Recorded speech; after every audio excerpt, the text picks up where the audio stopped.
এই ভাই এই সাগর পাড়ি দিয়ে অবৈধ পথে ইতালিতে আইছে ভাই, আপনার কত টাকা লাগছে এই অবৈধ পথে ইতালিতে আসতে? 35 লক্ষ।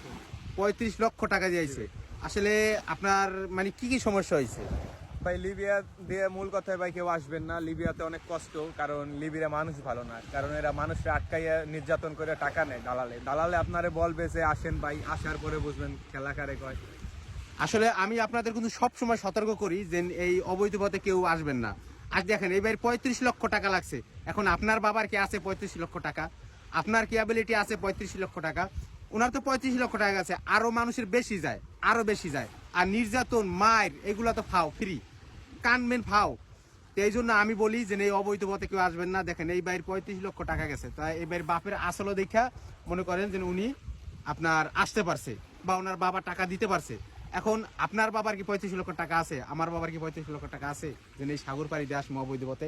আর মায়ের তো মনে করেন যে উড়াদুরা, এরা তো জানেন আপনারা, এটা আমার কথা না, এটা পত্রপত্রিকাও দেখছেন যে কত মানুষ এই সাগরে নিঃশেষ হয়ে যায়। তো যাই হোক ভাই, অবৈধ পথে কেউ আসবেন না, আপনারা বৈধ পথে আসেন। আর আমার নাম এবং ছবি দিয়ে অসংখ্য ফ্যাকাইডি খোলা আছে, কেউ টাকা ছেড়ে টাকা দিবেন না। ভালো থাকেন, আল্লাহ হাফেজ। আর ভালো লাগলে বাইরে ফলতে পাশে থাকবেন।